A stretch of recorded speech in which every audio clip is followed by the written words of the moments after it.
இதுதாங்க இவர் வீட்டுக்கு போகிற வழி.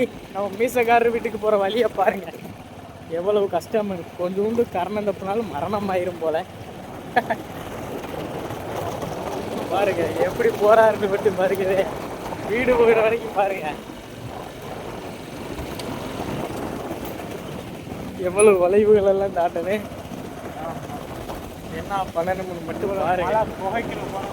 மலை கோய்க்குள்ள போகிற மாதிரி இருக்கு பாருங்க. அதுக்கு எங்க வீட்டுக்கு போற வழி கூட பரவாயில்லை, காட்டுக்குள்ள போறதாங்க. ஏதோ புறங்காட்டுக்குள்ள போகிற மாதிரி இருக்கும் பாருங்க.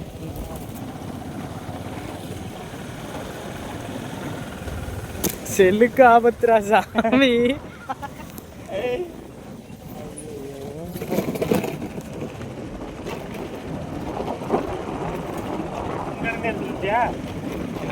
பாதி தூரத்துல இருந்து எடுத்தேன். வலியை மட்டும் பாருங்கவே, மெதுவா போப்பா. வலிக்கி விட்டுருந்தா மண்ணுகளை பாருங்க, வலிக்குச்சுன்னா அவ்வளவுதான். இதெல்லாம் நம்ம ஏரியாவுக்கெல்லாம் வர்றதுக்கெல்லாம் அவ்வளோ தாண்டி வர முடியாது. இவர் வீட்டெல்லாம் கண்டுபிடிச்சி வருதுன்னா ரொம்ப கஷ்டம். ஆமாம், ஏன்னா அங்கே மலை இருக்காங்க பாருங்க. மலை அடிவாரத்தில் தான் இருக்கிறேன்னே. மலையில் ஃபுல்லாக ஒரு பொட்டல் காடு. எங்கள் வழி மாறிட்டியே. ஏங்க ஏன் வீட்டுக்கு போகிறீங்க, எனக்கு வழி தெரியாதா? இங்கே பாருங்க,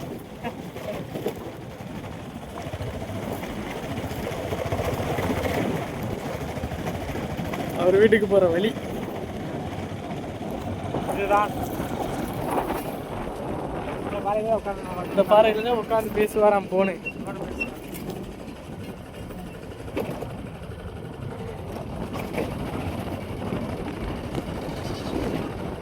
வந்தாச்சு வீட்டுக்கு.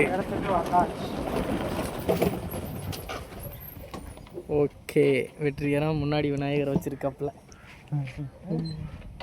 வந்தாச்சு, இதுதான் சொல்லியிருக்கேன் நீங்களே. இதுதான் நம்ம வீடு, எல்லா பேரும் வாருங்கள். போய் வீட்டை துறங்கள். வீட்டை துறக்கிறாப்புல.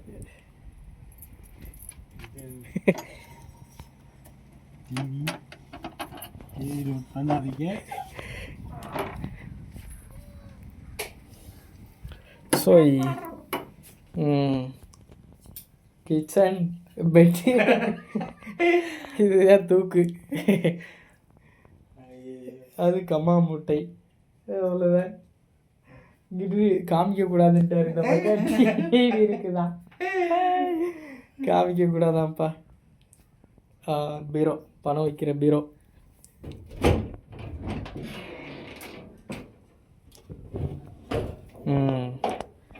ராசாத்தி யார் யார் நீங்களா? இதுதான் இந்த ராசாத்தி.